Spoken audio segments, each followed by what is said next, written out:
Unison, part 2, part 1.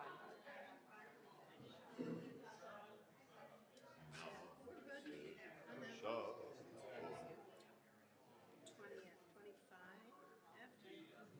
10:20. Good.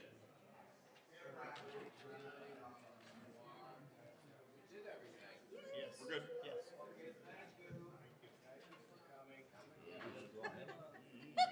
Did you give us next year's dates? Yes.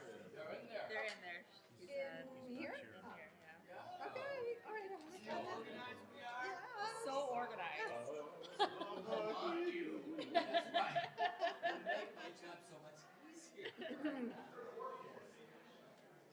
What are the dates next year? September? Okay. They're all in September. They're all in September next year. Friday, Saturday, Sunday, and Monday. Do you have a church job? No. Did you say there's a Saturday? There's a Friday and Saturday morning, Friday evening, Saturday morning, Okay. and then a Sunday evening and Monday morning. I just hope it's not an important Michigan game. Oklahoma comes to town next The year. 12th. It's The on 12th? the 12th. That might be the Oklahoma game, but they'll probably put it at night because it's going to be like a big game. Oh. You're hoping they put it at night. Yeah, I am. I really am.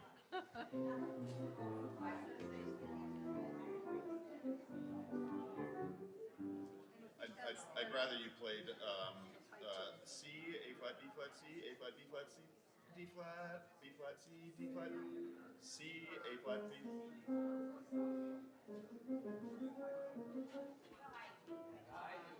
E flat, F. It is an A flat. I do none of those. And I'll tell you, I have a, yeah. On the banks of the Red Cedar, there's a school that's known to, yeah. So, John Philip Sousa, he heard the Victors, and he was like, this is the best college march ever written. Oh. Louis Elbel, in 1898, he was a student. Elbel, E-L-B-E-L, he was a student. Didn't go on to do really much of anything else.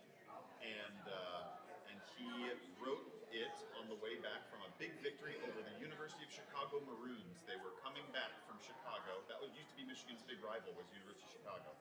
And so they were coming back, and he was so inspired by the wind that he wrote the text and the entire march on the way home. And because it's a march, it's got, John Philip Sousa did not write it. John Philip Sousa heard it, and he said it was the best college march ever written. I'm going to tell you a couple of things.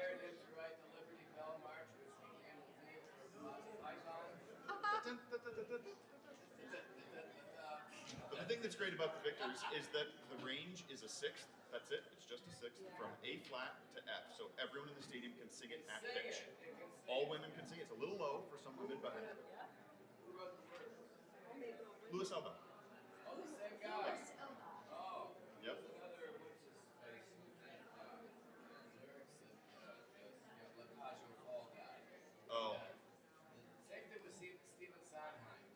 Yeah, Sondheim shouldn't write music. He should just stick to lyrics. He's a very good lyricist. I don't. Oh, are we too loud? Yeah, they can. Yeah.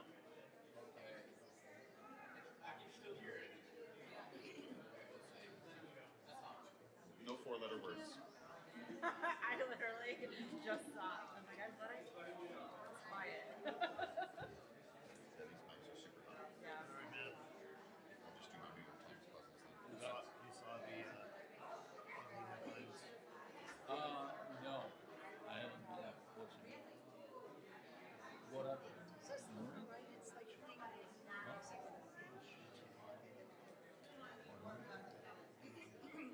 I usually like things off my face. Yeah.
Waiting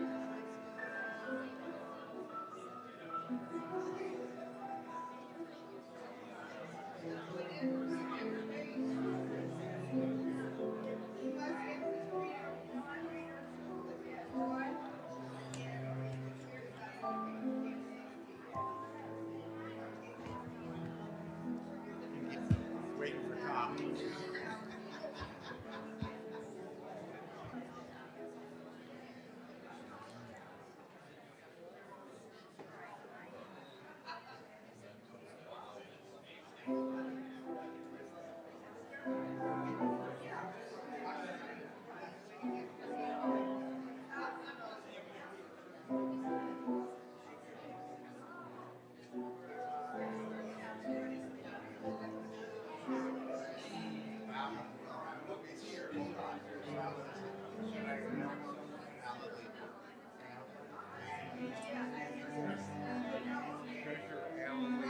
Good morning. Beautiful morning out there. Good morning. Reminder to shut off your cell phone. And which way are we going to turn when we exit? Left. Not right. Left. Please welcome our treasurer, Alan Levy. Where are you, Alan? Here he comes. Ta-da! Thank you. All right. Good morning. I'm Alan Levy, and I am a member of this congregation and as Tom said, the treasurer for the second year running for the Board of Trustees here for the congregation. I'm also the husband of Libby Levy, who will be here shortly. They are running late. Not that I'm unhappy. Who Rabbi Miriam Jarris, married about 17 years ago on Belle Isle. I do. And I am the father of two recent bar mitzvahs, Lise and Jake, who are very happy they're not here so that they are not embarrassed and unhappy that I just mentioned them to you. As a board member of CHGA, I wanted to welcome you to the High Holiday services here at the temple, and thank you for being here and online. The cameras are up there. Is that what they are? Being here online to participate in one of the most important acts we do together as a community. As a treasurer, I want to ask you to support and build on that community with a donation. Yes, as the treasurer, I'm asking you for money. As you may have heard, we took a hard look at our ongoing budget this year to analyze our long-term sustainability. We identified 3 areas where we could cut our annual expenditure in half by investing in technology and permanent improvements to our building. The largest savings would come from improvements to our electrical, sound, and streaming capabilities.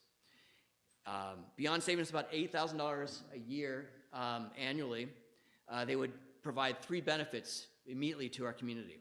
The first is improving our ability to provide clear, audible sound to our congregants who use hearing aids.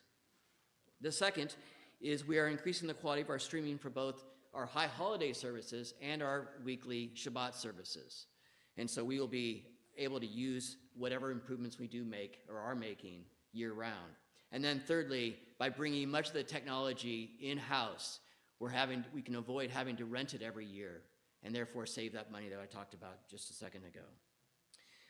Doing that would provide these services to our non-local members in Florida, for example, and to our local members who are unable to be here due to sickness or disability. So we can continue to provide these services and create our community even if people aren't able to attend in person. We saw that these improvements would have such value even for these high holiday services that we started to make them, we went ahead and started to invest in them immediately. As I'm sure many of you here and online have noticed the improvements and or know someone who is benefiting from those improvements already. By lowering our annual costs and improving our infrastructure, we are making our long-term success more sustainable. And we'd like you to invest in our long-term sustainability by making a donation here today or soon to help pay for these improvements. Some of these improvements are being paid for out of Audrey Pleasant's group. What's that one called? The what? Yes, yes, that thing, if you heard her, yes. And so we're already starting to make some of those improvements, but we still have about, I don't know, about 12 grand or so that we could really use from you this weekend, or today rather, in improvements in order to keep the impact on our annual budget low or negligible. You all received envelopes in your programs, and there's a paper inside there that you can use to fill out a donation. It's right here. Looks like this. And if anybody needs a pen, I've got pens. I'll just hand those out just so you have no excuse.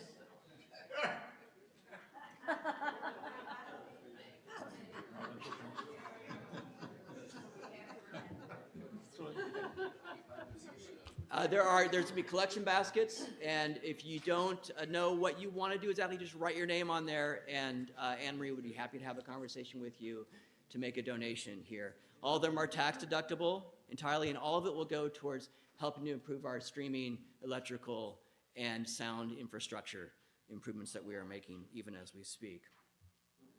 If you're watching this online, and I'm talking to you, Fox Run,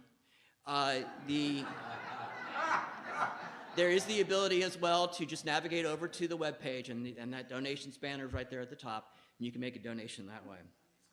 I'd like to thank you all for considering this. It's going to be very helpful to our long-term sustainability.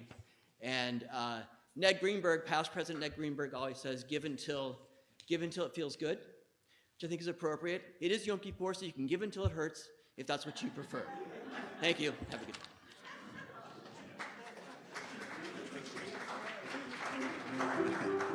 For the thanks. Okay, all right. It is Yom Kippur.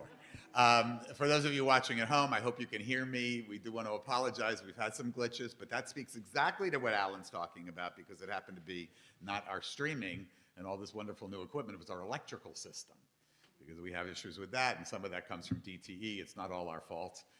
Just for those of you in Colorado or wherever, we just have a terrible electric company here, just the worst.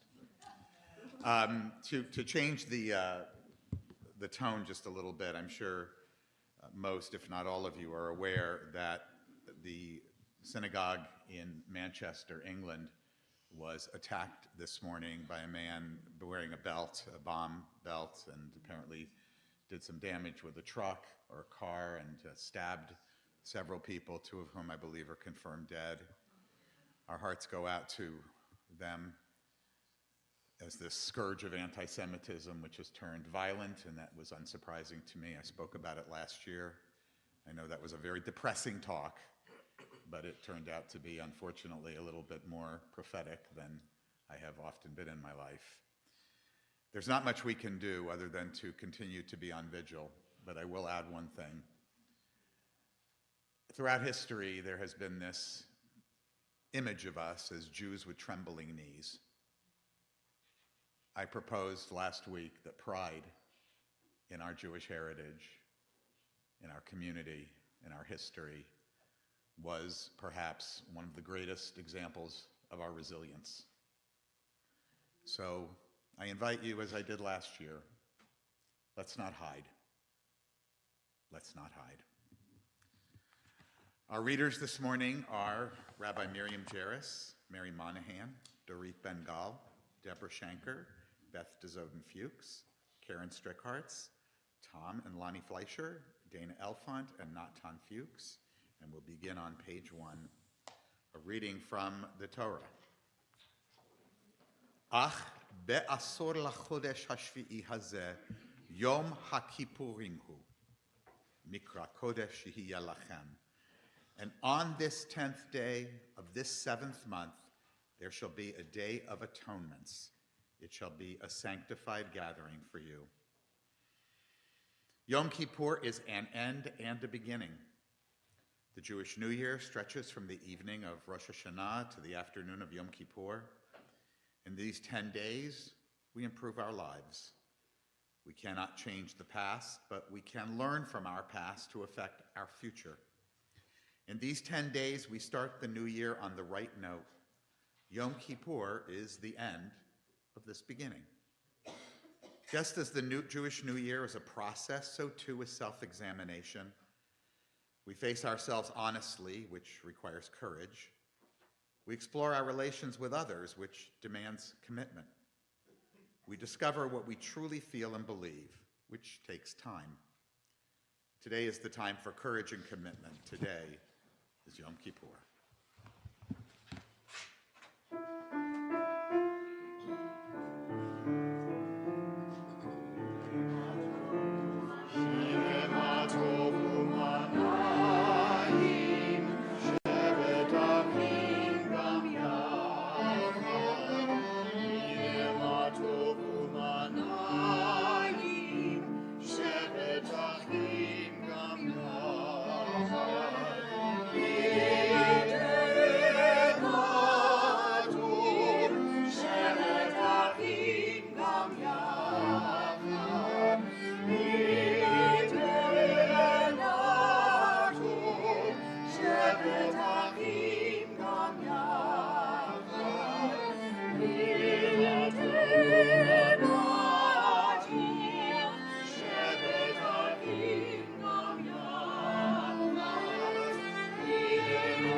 Good morning, everyone.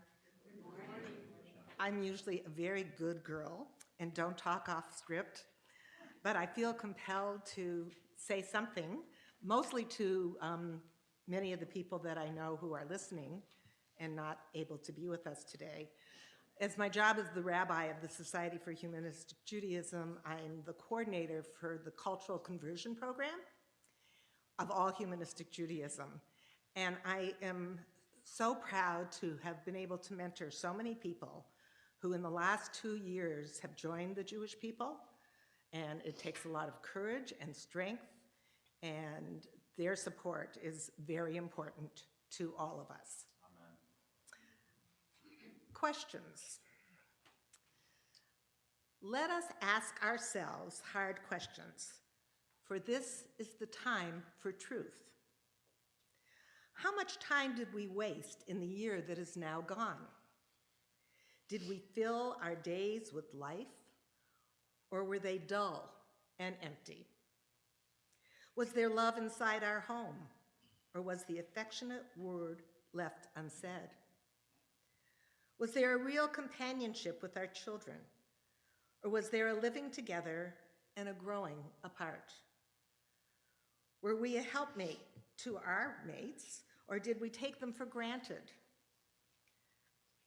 How was it with our friends? Were we there when they needed us or not?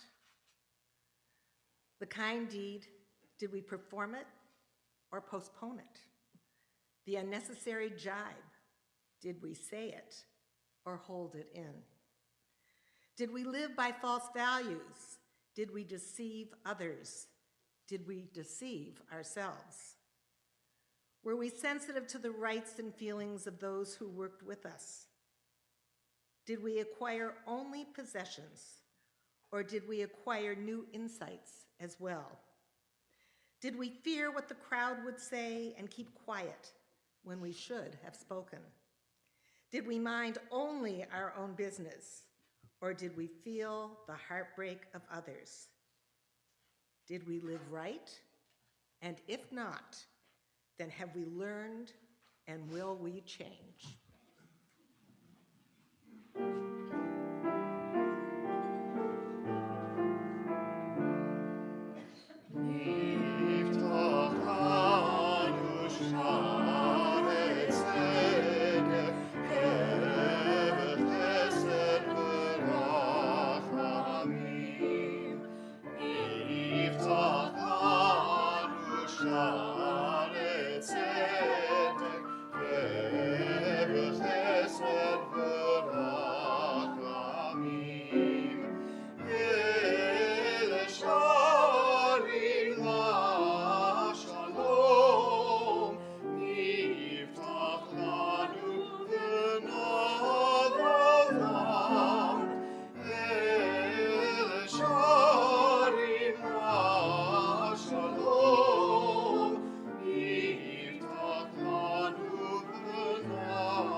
Yom Kippur is a day of forgiveness.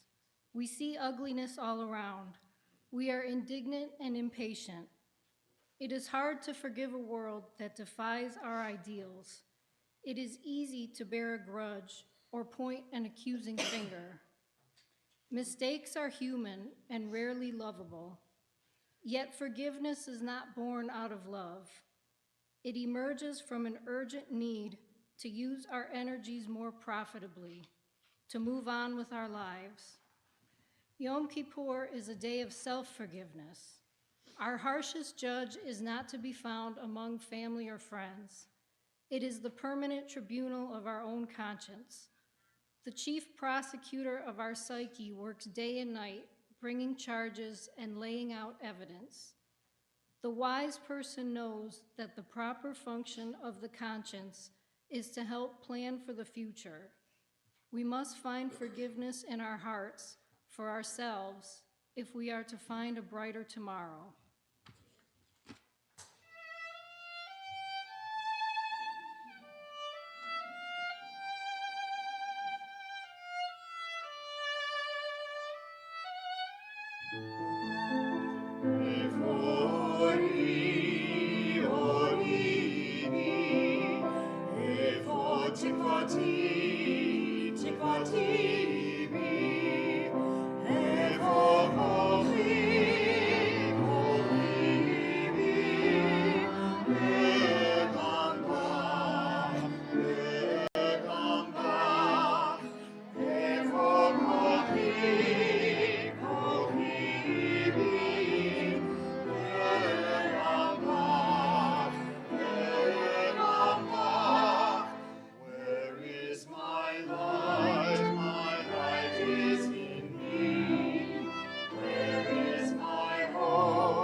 Of the day.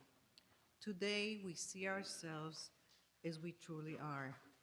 How do we review the record of our deeds from this past year? How do we evaluate the quality of our existence?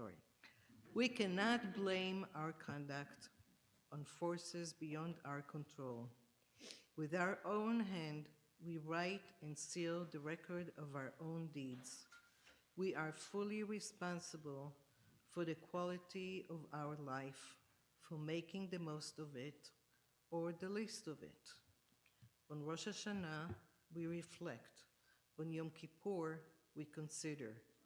Who shall live for the sake of others? Who shall leave a heritage of life? Who shall hunger for the good? Who shall thirst for justice and right? Whose tongue shall be thrusting sword? Whose words shall make for peace? Who shall be plagued by fear of the world? Who shall strangle for lack of friends? Who shall rest at the end of the day? Who lies sleepless on a bed of pain? Who shall go forth in the quest for truth? Who shall be locked in the prison of self? Who shall be serene in every storm? Who shall be troubled by the passing breeze? Who shall be poor in the midst of possessions? Who shall be rich, content with their lot? We seek to forgive ourselves and others the past. We seek to experience a sense of renewal for tomorrow. May we go forth with rejoicing to a year of great goodness, which we shall inscribe in our book of life.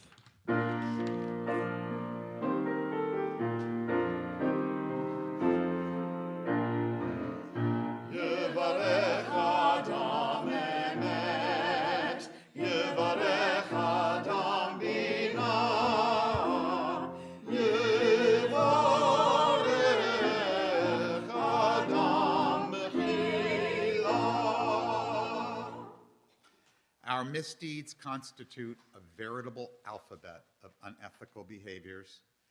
The offense of arrogance, bigotry, and cynicism, of deceit and egotism, flattery and greed, injustice and jealousy. Some of us kept grudges, were liars, malicious, or narrow-minded. Others were obstinate or possessive, quarrelsome, rancorous, or selfish. There was violence, weakness of will, xenophobia. We yielded to temptation and were zealous for questionable ends.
Ashamnu, we have transgressed against life by failing to work for peace.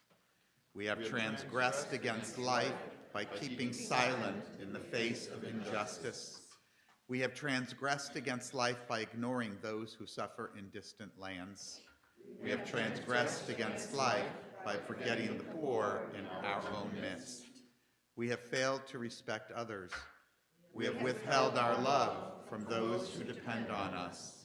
We have engaged in gossip and in repeated slander. We have distorted the truth for our own advantage. We have conformed to fashion and not to conscience. We have indulged in despair and trafficked with cynics. We have wronged ourselves by failing to rise to the best that is in us.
Isaiah, prophet of ancient Israel, chastised his people for turning their backs on the needy and for failing to create a just society. His words were so powerful that hundreds of years later, the rabbis of old decreed that Jews must read them every Yom Kippur. Is this an acceptable fast? A day for people to afflict their souls? Is it to bow down their heads like bulrushes and spread sackcloth and ashes beneath them? Is such what you call a fast? Is not this an acceptable fast? To loosen the fetters of evil and untie the bonds of every yoke, to let the oppressed go free? Is it not to share your bread with the hungry and bring the outcast poor to your house? When you see the naked, that you cover them and not ignore your fellow kin? Then shall your light burst forth like the dawn and heal the body and spirit. Then shall your righteousness be visible to all. If you remove the chains of oppression, the menacing hand, the words of malice, and if you offer compassion to the needy and relieve the afflicted soul, then shall your light shine in darkness and your night become as bright as day.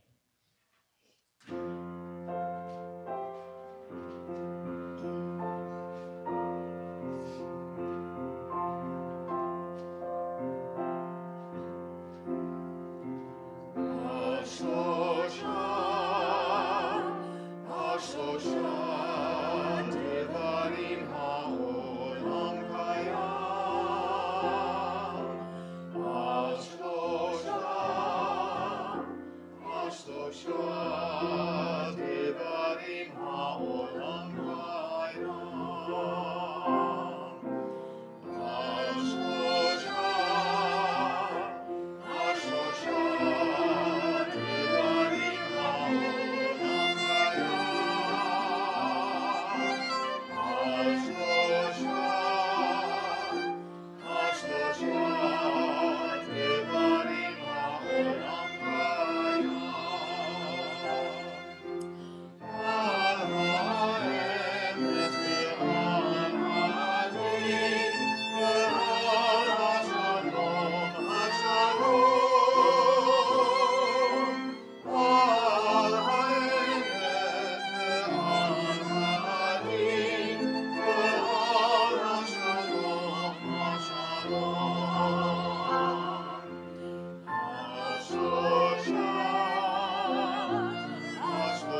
Hold on to your hand when you are about to do an unkind act.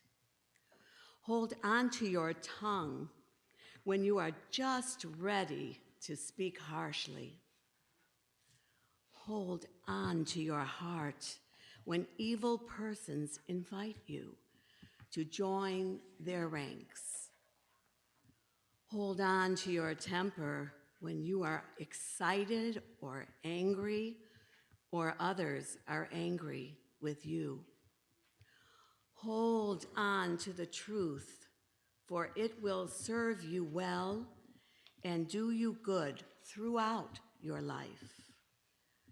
Hold on to your integrity, for it is above all price to you in all times and places. Hold on to your character, for it is and ever will be your best wealth.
Yom Kippur is a day of truth. We have considered our past and decided not to hide from its reality. We have looked into our future, and we do not fill its spaces with fantasies of our desire. We cannot return to the past. We can only step into the future. We resolve this day to choose courage. We will not surrender to fear of the unknown. We will seek freedom. Yom Kippur is a day of hope. We will not endorse despair. We will not turn problems into mysteries so that we never learn to solve them. Our optimism is our survival, and we will allow it to nurture our will to live. We resolve this day to live in the truth. We resolve this day to embrace hope.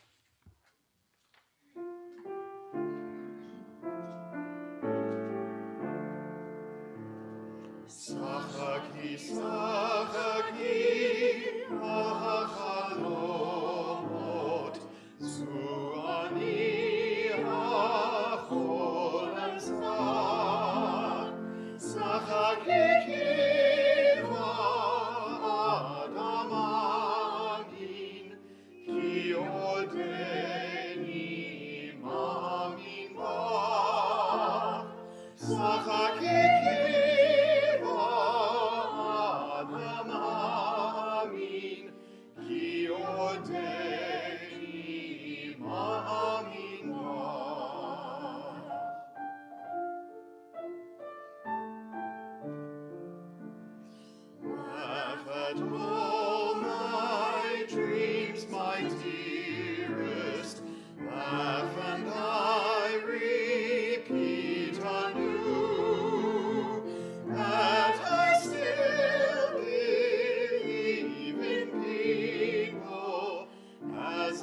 still believe in you, that I still believe in people, as I still believe in you.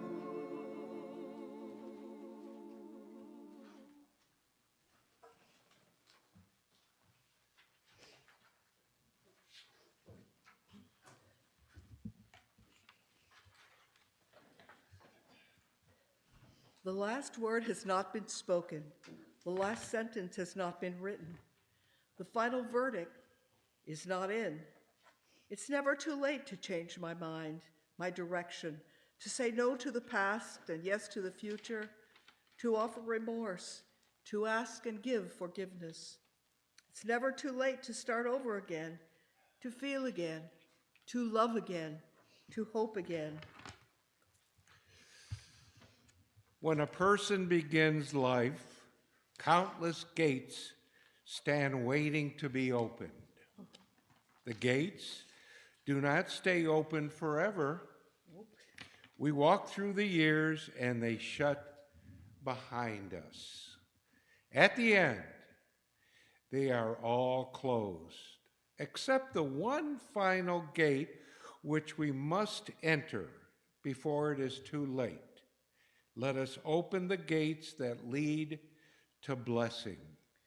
Let us enter the gates of tranquility. Let us enter the gates of kindness and compassion. Let us open the gates to those things in life that abide eternally. Before the gates swing shut, before all of them close, do not remain standing at the outer gate. The gates are to be entered. The sun is low, the hour is late. Let us enter the gates at last. Okay, let's go enter the gates. Okay.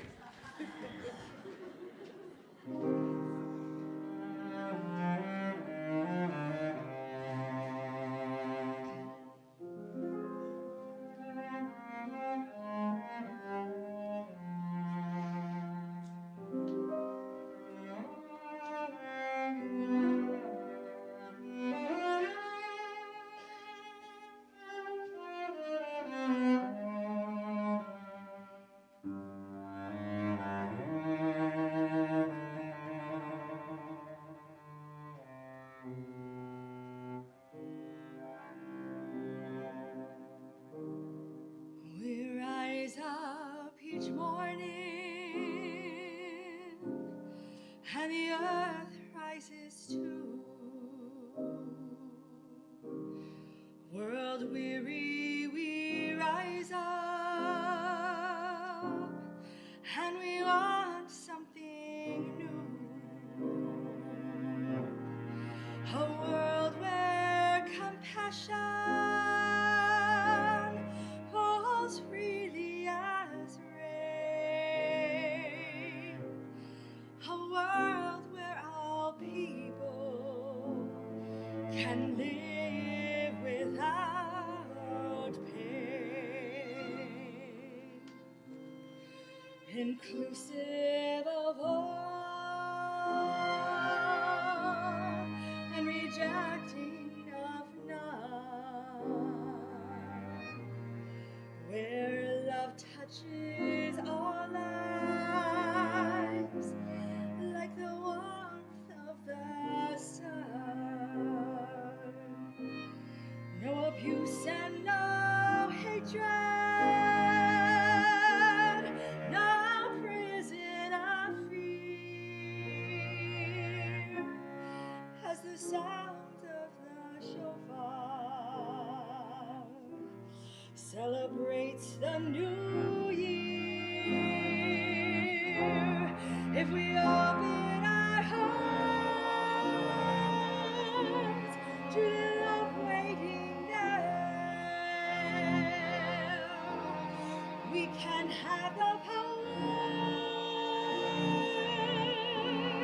to heal our despair. If we open our eyes and see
if we open our minds, a world without sorrow, a world without pain, a world where compassion falls really as rain, a world where all people are united as one. If we open our hearts, if we open our minds, if we open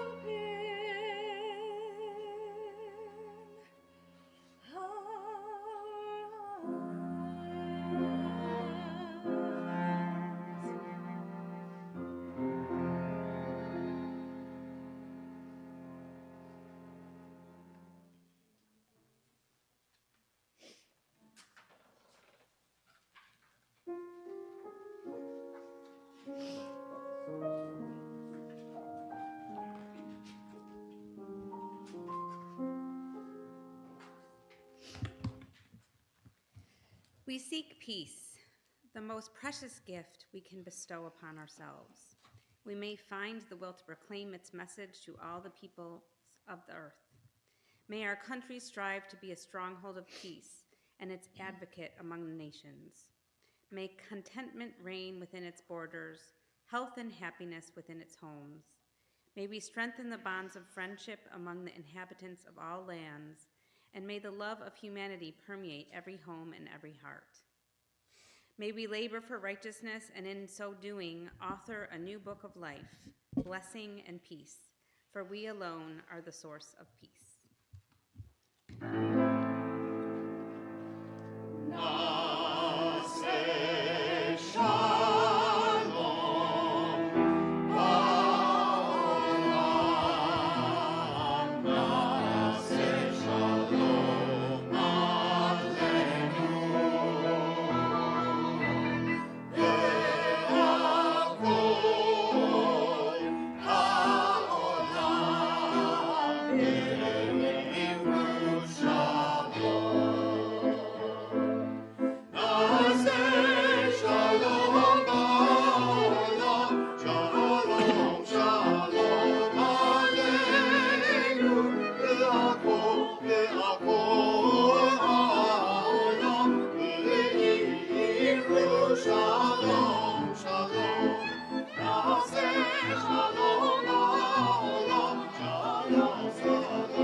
In this community where we find strength and common purpose, we turn our minds and hearts toward all those who need our love and support, those who are ill, those who suffer pain of the body or spirit, those who are lonely, those who have been wronged.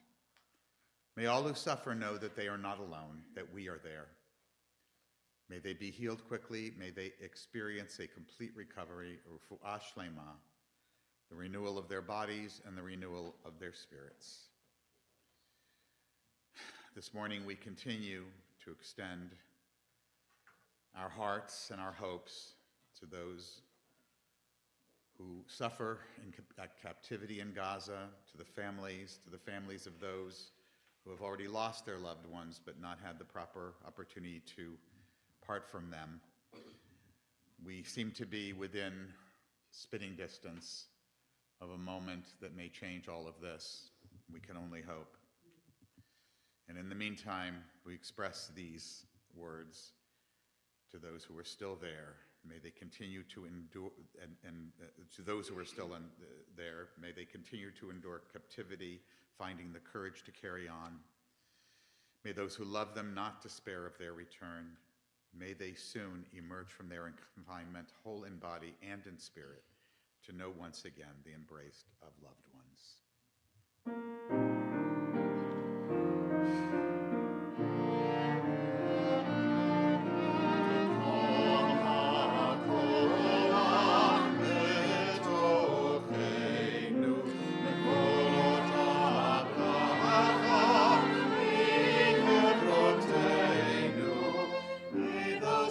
Of strength that dwells so deep within us, help us find the courage to make our lives a blessing, and let us say Shalom.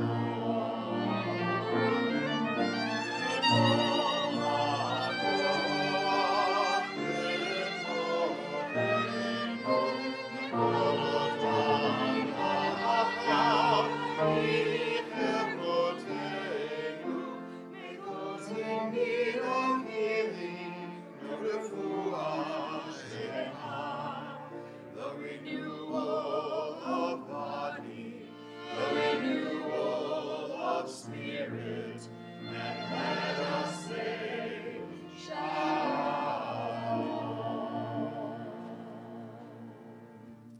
Well, Felicia is not with us this morning to sound the shofar, and I have some little experience in it. I'm not as good as she is, but we'll have this reading, and then I'll give it my best shot.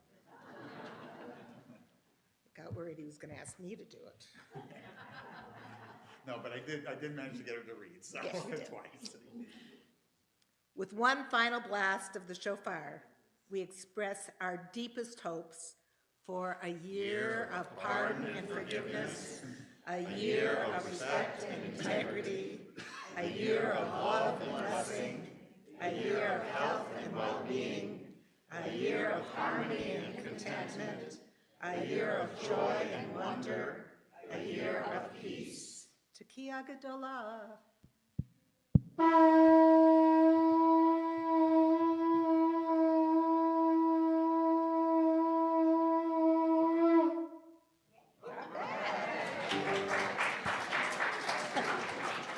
And I hit myself in the face with it. Not done.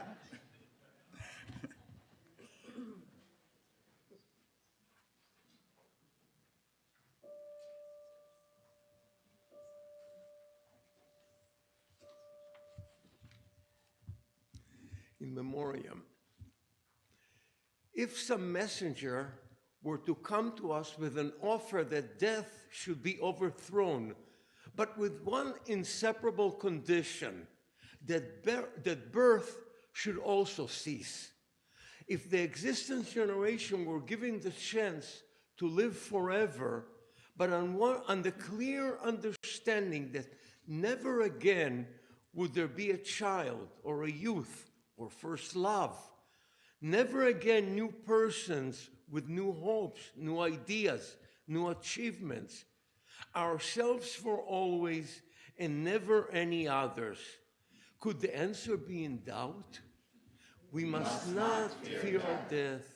We must remember those who have gone before us and those who will come after us. Let us treasure the time that we have and resolve to use it well, counting each moment precious, a chance to apprehend some truth, to experience some beauty, to conquer some evil, to relieve some suffering, to love and be loved, to achieve something of lasting worth. May we fulfill the promise that in each of us, and so conduct ourselves, that generations hence, it will be true to say of us, the world is better because from brief days they live in it.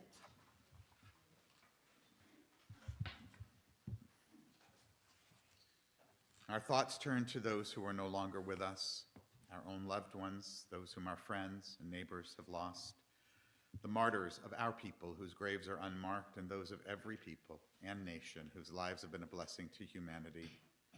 As we remember them, we meditate on the meaning of love and loss, of life and death, as we think of our loved ones whom death has recently taken from us, those who died at this season in years past.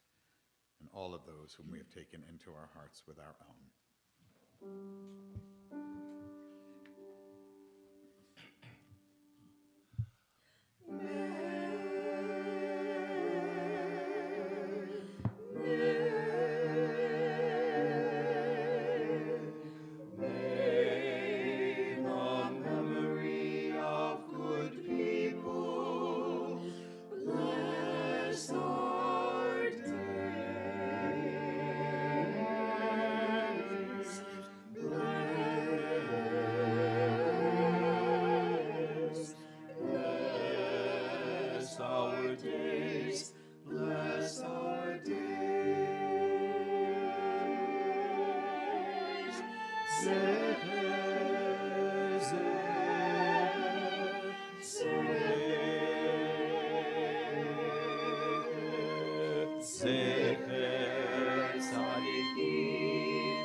If you can do so comfortably, please rise for our humanistic interpretation of Kaddish. We recite together, Nit Gadal v'nit Kadash beruach ha'adam.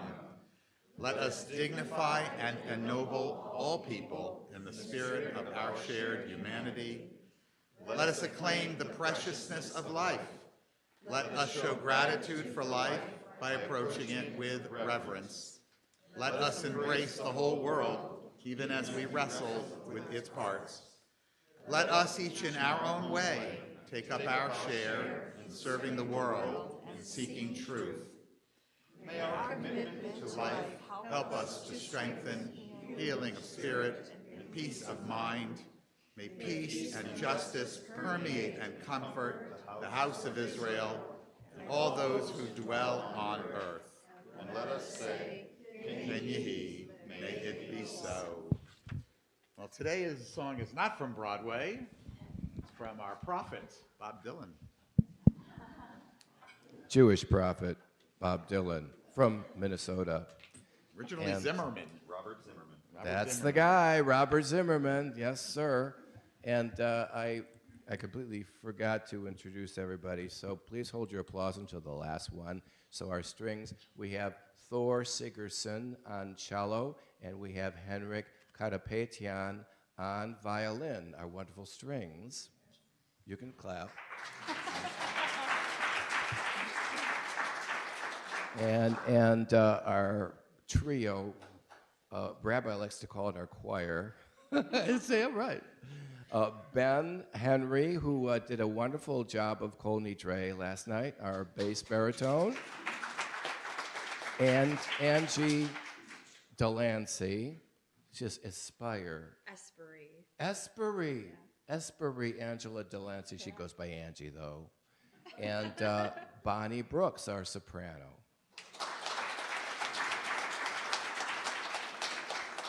And this is the times they are a-changin'.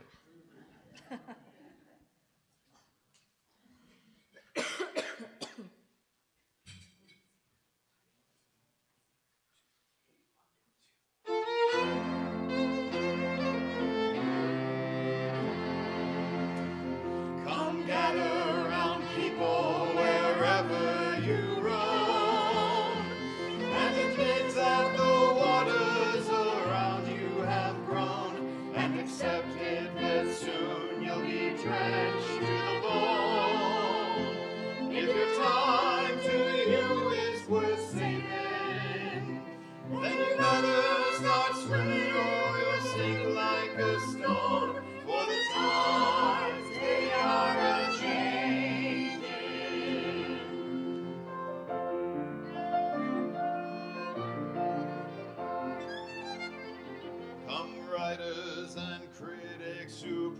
emphasize with your pen.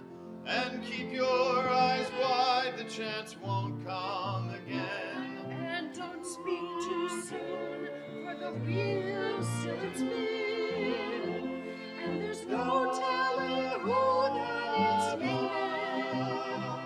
For the loser now will be later to win.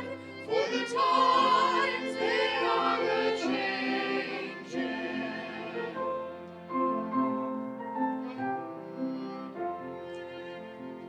Come senators, congressmen, please heed the call. Don't stand in the doorway, don't block up the hall. For he that gets hurt will be he who has stalled. There's a battle outside and it's raging. It will soon shake your windows and rattle your walls. For the times they are a-changing.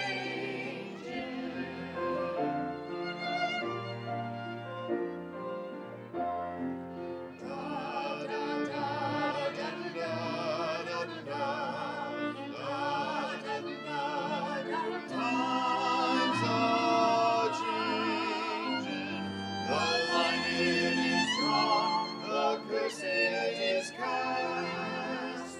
The slow one now will later be fast, as the present now will later be past. The order is rapidly fading, and the first one now will later be last. For the times they are a-changing. For the times they are a-changing. Changing, changing.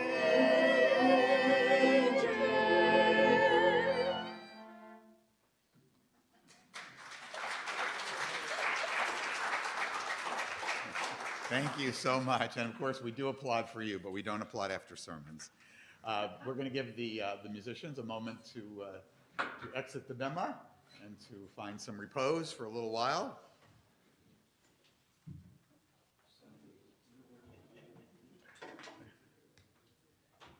The other choice was changes, but that, I don't know.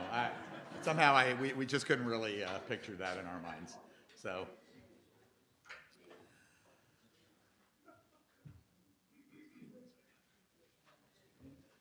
Thank you all. We are going to be talking about change, all kinds of change.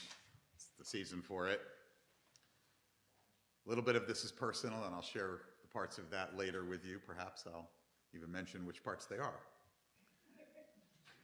But I will tell you that having gone through some changes this year, and not just the ones you see, but others in the last 2 years, these I don't get quite so much criticism on, but on other kinds of changes from time to time, as I'm sure it has been the case with all of you, you may have been accused of being, say, inconsistent, of changing your mind somehow as an act of being unprincipled or weak, maybe even hypocritical because you believed something different before and now maybe you've acted in a different way today. But this morning, what I want to talk about is why the ability to change our minds, to change our stances is not weakness, it's actually strength. That in fact, it is our responsibility to always consider change. After all, one of our central commitments as humanists, as humanistic Jews, is to always evaluate and re-evaluate the ideas that shape our lives, whether they're personal, religious, social, political, and I'll give you an example in a little while, even scientific. We talk about this all the time in our movement. We talk about how we engage reason and rational thought, how we look to both human and Jewish experience, the lessons we learn from history as we form our beliefs, shape our convictions, and sometimes reform and reshape. There is perhaps nothing more essential to the life of humanistic Jews than being receptive to change. It's a natural outcome of our skepticism, which is part of what brings us here, as opposed to other more conventional places on Yom Kippur. It's why we reject traditions that fail to connect to our sensibilities. It's why we shun orthodoxies. And yet, while we see our insistence on what we call free thought, a principled flexibility of thinking and believing,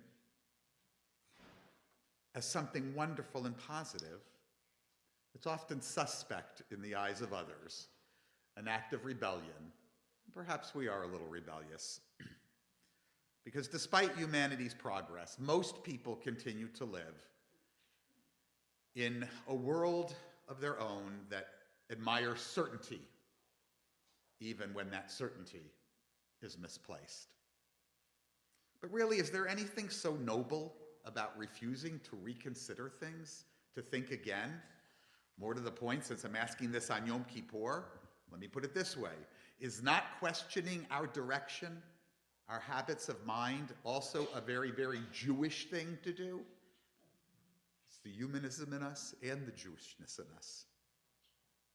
This morning, I invite us to think about the importance of being open to, sometimes even enthusiastic about change.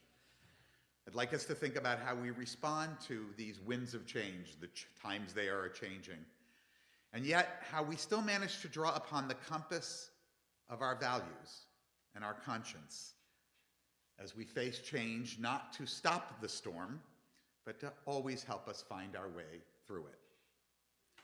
While humanistic Jews tend to push the envelope a bit in our insistence on principled change, it really is a very universal Jewish value.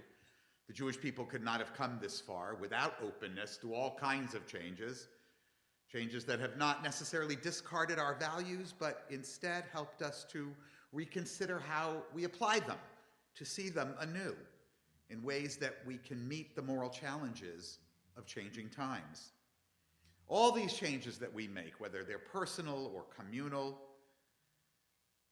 are really responses to new reflections and new considerations, to new ways perhaps of seeing reality. And of course, the call to change lies at the very heart of this holiday. I spoke last night about the Hebrew word teshuvah, probably the most important word in this entire season, the central theme certainly of this day. Usually translated as repentance, what does it mean to return? And in our tradition, this never means returning to old, worse versions of ourselves, and certainly not to our mistakes or our illusions of the past. No, Teshuvah calls upon us to return to what we know or hope are the best versions of ourselves, which I personally believe are always waiting there for us to uncover or discover. Those best versions of ourselves include values we may have misapplied or misunderstood, choices we made that fell short even of our own best intentions. At least this is what Maimonides, one of the greatest and most revered rabbis of all times, this is what he taught us almost 1,000 years ago, over 1,000 years ago now, when he wrote this: Teshuvah means more than turning away from some mistaken action. It means changing our minds and turning our hearts. But where do we begin? Well, I offer yet another great teaching, this one of further back in time. The rabbis who said or asked, who is wise? One who learns from all people. To learn from others is to see what we need to adjust, to rethink. It's to say, I may not really have seen this before. And if I thought I had, I now see it with new eyes. Our question on this day of reflection is not whether we should change. Our question is whether we have the courage to make changes that need to be made in ways that bring us closer to the truths we already hold dear, closer to the best versions of ourselves.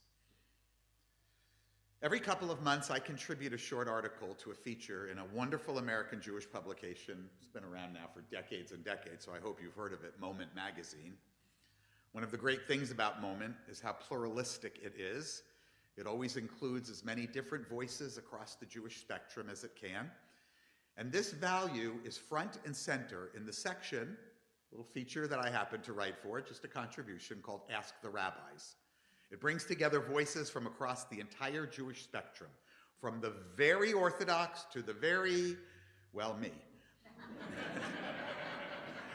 I actually started my own journey to the rabbinate reading this feature when I was a teenager. It was and remains a great reminder that for all of our differences, there are some questions that tie most Jews together. A few months ago, they posed the question that sparked my interest in developing this talk today. They asked, when have you changed your mind about something important? Every single one of the rabbis who answered, across the range of belief and observance, had something to offer. Right, left, center, liberal, conservative, even the very Orthodox. Each of them cited the same Jewish belief that I'm sharing with you today, that change is not weakness, that a life worth living is one where the mind is never closed, never finished, never afraid of new perspectives. Of course, each of us rabbis differed on how we arrived at our changes and what changes we chose to make. Some drew upon new takes on old traditions, others on new personal or communal experiences, new things happening in the world, but all of us agreed that the ability to change our minds thoughtfully in response to life's complexity should never be seen as a threat to our values, because the ability to change our minds is itself just that central to our values. Modern scholarship about Judaism has shown just how much our civilization has changed, how it's evolved, frequently unconsciously, without a lot of self-awareness as to what was happening. Practices that, however, were once thought to reflect the Torah's true intent turned out really not to have reflected the Torah's true intent. They were changes, reminders that Jewish life has always depended on openness to change. Now, I know this is a complicated idea, so I'm going to explain it by way of a joke. It's a joke that is inspired by a particularly bewildering law, repeated no less than 3 times in 3 different places in the Torah. It is a law whose origin defies scholarly agreement. Thou shalt not boil a kid in its mother's milk. You've all heard it. Many of you have, at least. Honestly, we have no idea what the Torah was getting at with this one. Anybody who tells you they do has no idea what they're talking about. Perhaps boiling a kid in its mother's milk was some old pagan custom. Maybe the writers of the Torah disdained it. Who knows? In any case, we clearly changed its meaning, because that is not at all what it came to mean for generations of Jews. And that's something that the joke explains. It goes like this. As Moses was standing atop Mount Sinai, the Lord said unto him these words, Thou shalt not boil a kid in its mother's milk. A perplexed Moses scratched his head. He thought for a moment, Thou certainly meanest that we should not mix the dairy with the meat. To this the Lord replied tersely, Thou shalt not boil a kid in its mother's milk. Moses, still confused, sought to clarify this interpretation and offered this. So what thou meanest is that we must have separate dishes? One for dairy, maybe, one for meat foods? The Lord, somewhat exasperatedly, commanded him yet a 3rd time, Thou shalt not boil a kid in its mother's milk. To which Moses, now believing he has the answer, excitedly replied, I've got it, no cheeseburgers. Upon hearing this, the Lord heaved a heavenly sigh and spake these words unto Moses. All right, Moses, do whatever the hell you want. Now, there is a takeaway, other than the fact that I wanted to spend 3 pages reading you a joke. And the takeaway is that Judaism has rarely handed us a ready-made path.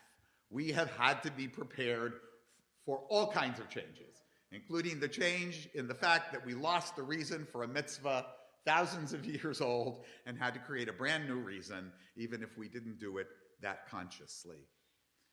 This is an invitation by our tradition to carve our own meaning from the fragments, the riddles, the ambiguities of our lore and history, an example of truly changing with the times. The shift from a cryptic verse about boiling a kid to a sweeping ban on milk and meat was really no small matter. It was a significant change. And of course, it was not enacted by Moses. He was a mythical person, but by real rabbis charged with creating a unifying system of observance, something to hold together a small and scattered community. And this was part of it. Sometimes their changes went well beyond ritual practices. Sometimes they even reshaped how justice itself should be understood. One of the clearest examples is the Torah's command to punish people by the law of a life for a life, an eye for an eye, tooth for a tooth, hand for a hand, foot for a foot. About the origins of this law, we know much more than about the one concerning boiling a kid in its mother's milk. The Torah's writers are known to have borrowed this law from the now nearly 4,000-year-old Code of Hammurabi. Now, the Code of Hammurabi seems to have meant it to be a principle of proportionality, something to curb excessive vengeance. That was somewhat progressive for its time. The later rabbis, however, lived in different times, during which this law no longer seemed quite as progressive as it once had. And so, in arguments that we have preserved for us in the Talmud, they transformed this rule of proportional vengeance into a new principle of justice, the rule of torts, monetary compensation for damages and loss. This is so close in spirit to our modern sensibilities that all of our societies, democratic, legally based societies, hold to versions of it to this day. This change is a reminder that even the most unbending words of the Torah could be reshaped, changed, when they conflicted with the deeper Jewish drive for justice, for fairness. The ancient rabbis' reinterpretation of eye for an eye it was really a necessity for them to rest upon a religious fiction that as the source of all goodness, the Torah could not have ever meant that other prescription literally. It must have meant the torts. But later Jews, particularly those of us who have moved away from such orthodoxies, well, we have perhaps greater awareness of why these changes happened. They happened because what was there departed from views that they could no longer hold. They didn't make sense. They needed newer, fresher, bolder ideas. I spoke on Rosh Hashanah about one of the boldest shifts in Jewish history, one of our greatest changes, when we as a people, almost from stem to stern, to tell you the truth, embraced the Enlightenment values of democracy, freedom of religion, freedom of speech, and conscience. This is an innovation that the Jewish world, I would say probably 92% of us, maybe more, still treasure, because we came to recognize that secular governance posed no threat to Jewish life, but was in fact a blessing. In the years since, as the world itself has changed around us, Jews have been called again to adjust our approaches to so many realities, and now we do so, living in the world that the Enlightenment helped to create, with freedom of thought, conscience, religion. And while we have shed the need to pretend that the Torah commanded freedom of conscience and religion and so forth, and that it would approve of every adjustment we made in tradition to new realities, we still endeavor to respond to these changes, to make them in the spirit of what we think Judaism teaches us, doing so to become the best versions of ourselves. Sometimes we forget just how radical, if indeed wonderful, our society's changes have been. Some of these things that we've responded to, they're not so old, really. By way of illustration, consider this, what we used to call a riddle.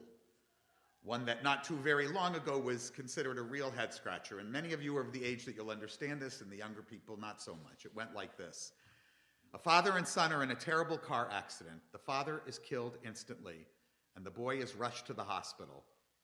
The surgeon takes one look at him and says, "I can't operate on this boy. He's my son." Yeah, well, To younger generations today, this doesn't make any sense whatsoever as a riddle. I have asked people under, let's say, 50, 55 years old, whether they could solve it, as if it needed solving. And they always ask the same question: why is anybody confused by that? What kind of riddle is this? Well, yes, youngster, once upon a time it was. And that's the point.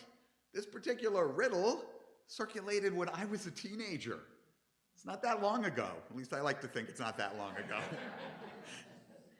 And it reminds us of just how long it took for people to recognize women in roles that today seem so obvious to us. Now, the dignity and leadership of women were always there to be found, but culture, blinded by assumptions, refused to see that. And the same was true for how we viewed women in Jewish life. For most of our history, women were excluded from leadership, from study, from public recognition. But as society changed, so did we. Change is good. Eventually, all of the non-Orthodox Jewish movements, Reform, Reconstructionist, Conservative, we started almost out that way, began ordaining women as rabbis. Today they serve as leaders, as teachers, as innovators in the Jewish world. There is even, believe it or not, one modern Orthodox seminary that trains women for the rabbinate. The same is true about gay and lesbian Jews, where once our existence was condemned. Today, they serve as rabbis, cantors, teachers, leaders, integrated into every part of Jewish life. It took a long, long time, and I could tell you some jokes on that one too, but they're not too funny and they're kind of crude, to remind us of the enormity of the change on this front. And they didn't come so swiftly. The Reform movement did not accept openly gay or lesbian students into rabbinical school until as late as 1992. To offer some perspective, I was ordained from the Reform movement in 1989. The conservative movement did not do it until the 21st century.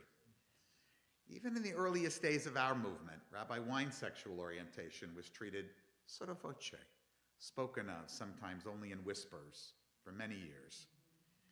Today, communities that once excluded gays and lesbians now fully accept them. And these kinds of changes weren't easy. They took courage, they took rethinking, they took changing our minds, all of which arose from willingness to see reality as it could and as it should be seen. Once we were prepared to change our perception, to form a new understanding, to consult our inner compass, which leads us, we always hope, to become better versions of ourselves. There is a parable told by the Dubner Maggid. He was a famous itinerant storyteller in the 18th century in Europe, concerning a precious gemstone. A king, he taught, once owned a large and beautiful gem, flawless and unmatched anywhere in the world. One day, the gem sustained a deep scratch across its surface. The king was devastated. He summoned the finest jewelers in the land, promising a great reward to the one who could restore it. One by one, they examined the stone. Each shook his head. The scratch was too deep. The jewel, they said, was ruined. At last, a skilled artisan stepped forward and said to the king, "I cannot remove the scratch, but I can make the gem more beautiful than it was before." Impressed by his confidence, the king entrusted the gem to him. The artisan kept his promise. With great skill, he carved around the scratch, transforming it into the stem of a delicate rosebud engraved into the jewel. What had been a flaw could now be seen as the source of new beauty. The stone itself had never changed. What changed was in the way it was seen, the imagination and the perception to reveal what was right there waiting to be discovered. That's what happened with women in our society and in the Jewish community. That's what happened with gay and lesbian Jews in our society and in America and in the Jewish movements. The dignity was always there. The gifts were always there. The humanity, well, it never should have been in doubt. The flaw was in failing to see reality for what it is. Lest you think that this only applies to societal issues, I always like to throw a little transitional story in that involves a little science. Sometimes with science, we fail to see what's there too, and we have to make change. One of the greatest minds in the history of cosmologists faced the same dilemma. It was a change of mind by none other than Albert Einstein. I must admit, I was shocked to hear the story, but apparently this was his great blunder, as he called it. Einstein once believed that the universe was static, not expanding as we now know it to be. At one point, he even bent his own equations, kind of tried to make them fit around what he assumed to be true, much like many of us do around situations that we're in. To avoid change, we try to make them something that they're not. But with a little bit of time, other scientists proved him inescapably wrong. And even though it took a while, he finally admitted his error. And Einstein came to see the universe entirely differently. And in so doing, he demonstrated another aspect of change, a quality I spoke about a little bit last night, and this is where it turns into a transition, the quality of humility. Remember that lesson that our rabbis taught when they asked who is wise? Indeed, it is one who learns from all people. Einstein found out the hard way. Sometimes we do too.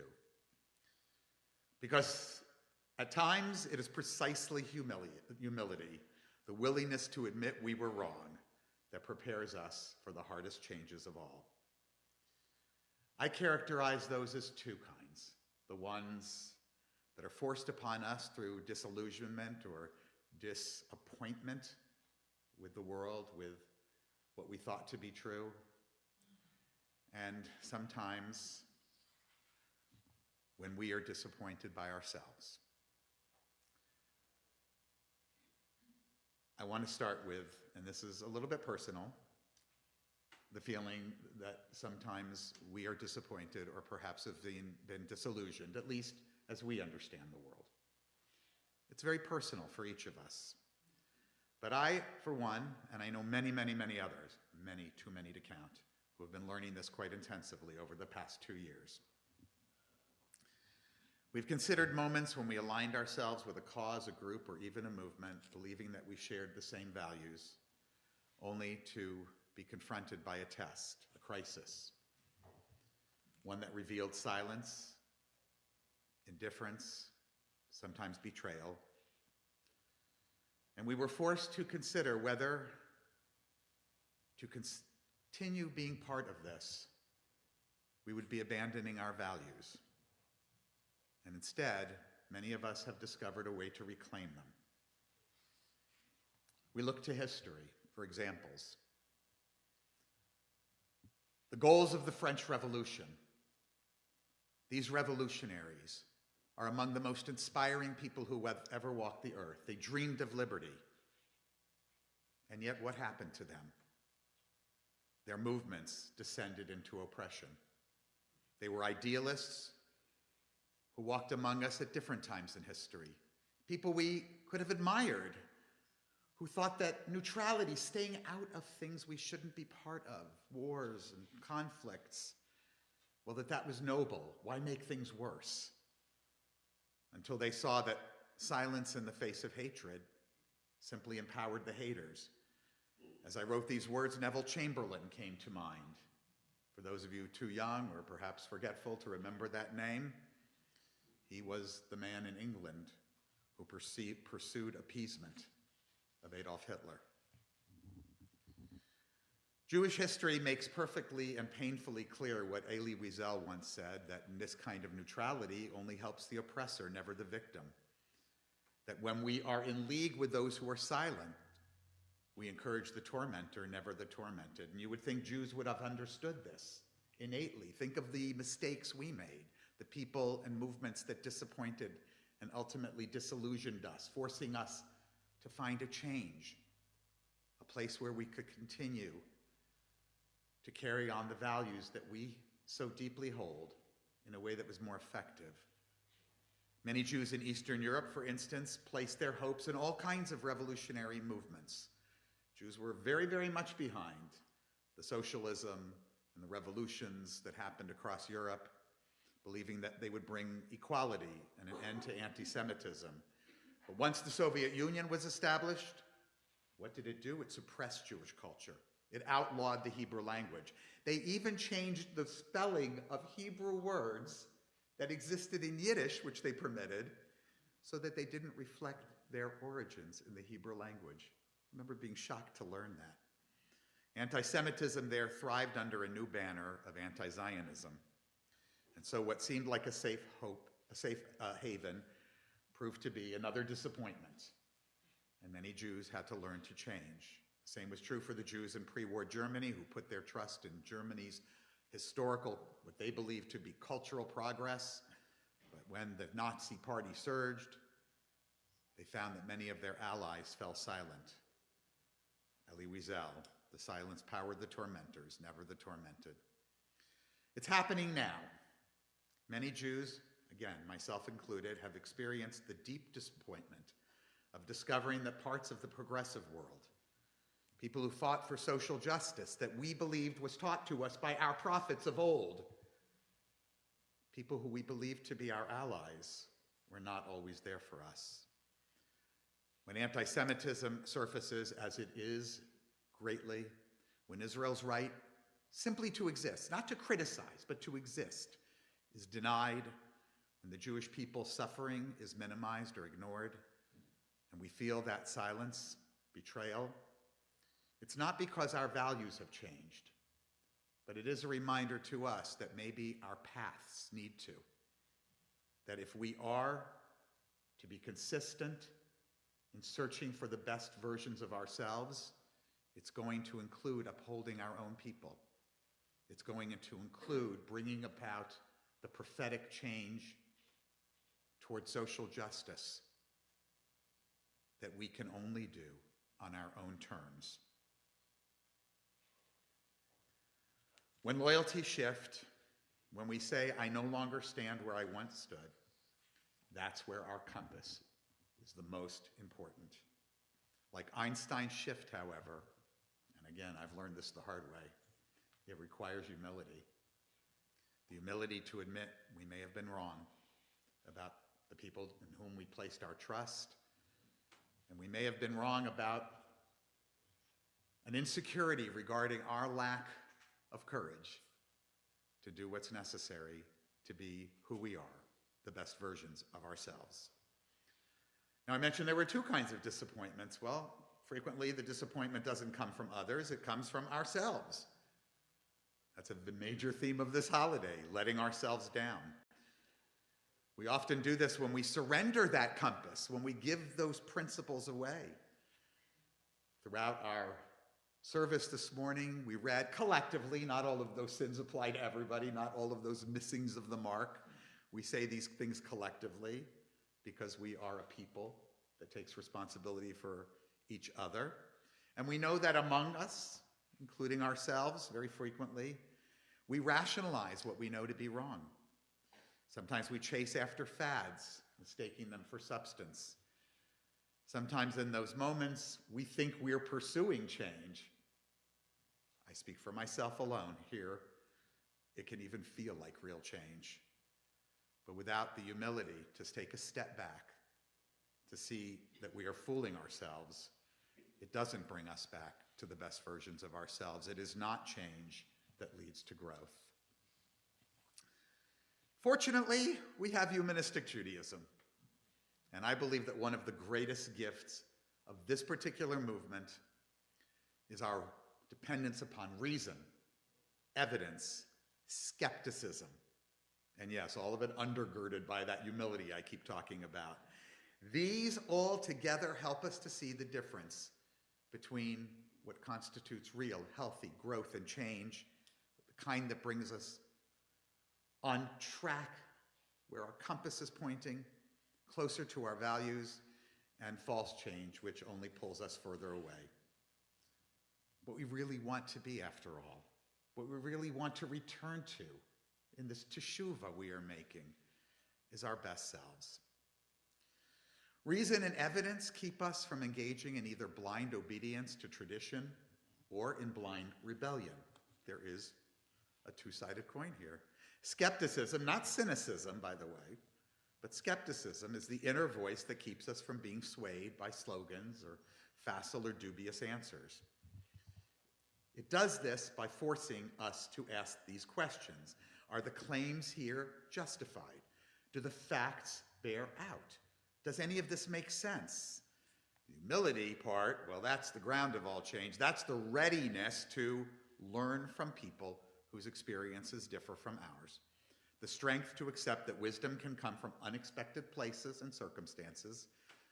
Parenthetically, just because I believe it needs saying, for us humanistic Jews, humility also should be a reminder that even among like-minded people, and don't we love that we're in a congregation of like-minded people? That's a great thing. That's what makes our community so wonderful. But there is and must be room for differences of opinion without fear of condemnation. Even humanistic Jews don't agree on everything. Far, far from it. The certainty I spoke of earlier that prevents people from change. The certainty that our humility must stand up to was best expressed by two great thinkers, Bertrand Russell, who said this about the rise of Nazism in 1933.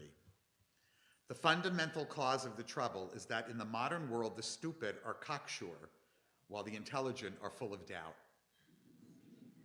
Sometimes it takes some humility to say, you might have been with the stupid. Remember the t-shirts? Many years earlier, the great Jewish philosopher Shlomo ibn Gvirol warned, people are wise only while in search of wisdom. When they imagine they have attained it, they are fools. So these voices, two brilliant men, separated by nearly 1,000 years, should also serve as a reminder that our doubt is not a weakness, that humility, it's a discipline, and that together they are the conditions of growth and change, the proof that our minds and hearts remain open, even if it makes us feel a little bit less for a moment. We will feel a great deal bigger after we evaluate and make those change. We must be open to change. And on Yom Kippur, this is the central matter. For our goal is never to make change for change's sake, but to live lives that better reflect our higher values, what our compass is pointing us to. So I began with that question, is changing our mind weakness, or is it an example of wisdom gained? And on Yom Kippur, I think the answer is clear, that real change, thoughtful change, courageous change, it's not weakness. It is not an abandonment of our values. It is teshuvah, return. Teshuvah, the process of rediscovering our values, of finding our way back to what we already know, even if we do so through change, as long as we are following that compass, such that we will navigate by values that endure, even when new realities and changed perceptions emerge. Judaism has always survived by a balance. We hold on, but we also let go. We question, yet we reaffirm. We doubt, but we also believe. Yes, even humanistic Jews, we believe fervently and strongly. And what do we believe? Well, among other things, the human capacity to change. So let this day remind us that our ongoing human task is to always strive, of course, to follow our compass, to be our best selves, to hold that compass steady as the world changes or as our perception of it does. Because a compass may not stop the wind from blowing, and it's not going to keep the earth from shifting beneath our feet, but it is going to keep us going in the right direction. May this Yom Kippur remind us that we have the courage to consult it and the wisdom to always return to the best versions of ourselves. Thank you for allowing me to share those words with you today, my thoughts, and I am now going to do that little dance I do while I wait for the musicians to come back, but it's also an opportunity to do my little PSA. So here's my PSA. Again, to reiterate the words of our leadership, we really run this place on a shoestring, and we've made a lot of improvements. Even if we can't improve the power grid, I hope those of you at home are enjoying it. I know many of you have had to avail yourselves of the streaming, and so we're going to be here all year with it. We also had many improvements in this room. Thank you, Audrey, for the walk for hearing and so forth. Okay, that said, all right, they're making their way in. Here's the 2 advertisements for the big events coming up at 1:30 today. And I believe we'll be in this room. We will have our NISCOR service. I'm sorry we can't stream that. It's a very sort of interactive service, so we need to all be here in person for it. But that'll be at 1:30 today. And then on, October the 10th, 6 o'clock. Be there or be square, like our sukkah will be square. Because it will be our Sukkot dinner and Shabbat celebration. Hopefully all of our Spinoza youth and family education people will be here. Hopefully all of you will be here. We want to run out of food, but we won't because you'll all bring something. It's a potluck, but a potluck plus, so we'll provide a little bit as well. And we're ready to go? All right, so once again, everybody, our beautiful musicians, our trio, and strings, and let's call it a piano trio, right? No, it's not. No. Forget it. I'm never going to get this right. It's confusing. It's too confusing. I will never get the change. These are, we'll make that change. We're going to do Peace Be With You. Peace be with us. Peace be with you. Peace be with you wherever you go. Peace be with you whatever you do. Peace be with you till we meet again. Peace be with you, my friend. Lord be with you wherever you go. Lord be with you whatever you do. Lord be with you till we meet again. Lord be with you, my friend. Lord be with you wherever you go. Lord be with you whatever you do. Lord be with you till we meet again. Lord be with you, my friend. Shalom Aleichem, shalom, shalom. Shalom Aleichem, shalom, shalom. Shalom Aleichem, shalom, shalom. Shalom Aleichem, shalom. My rabbi used to end with a benediction on the final page of our service, right before the songs, actually. This is mine for you. Everyone suddenly burst out singing, and I was filled with such delight as prisoned birds must find in freedom, winging wildly across the white orchards and dark green fields, on, and out of sight. Everyone's voice was suddenly lifted, and beauty came like the setting sun. My heart was shaken with tears, and horror drifted away. Oh, but everyone was a bird, and the song was wordless. The singing will never be done. May this be a year of joyful song for Am Yisrael, the people of Israel, the Jewish people, and the entire world. Thank you, everybody. Good chantif.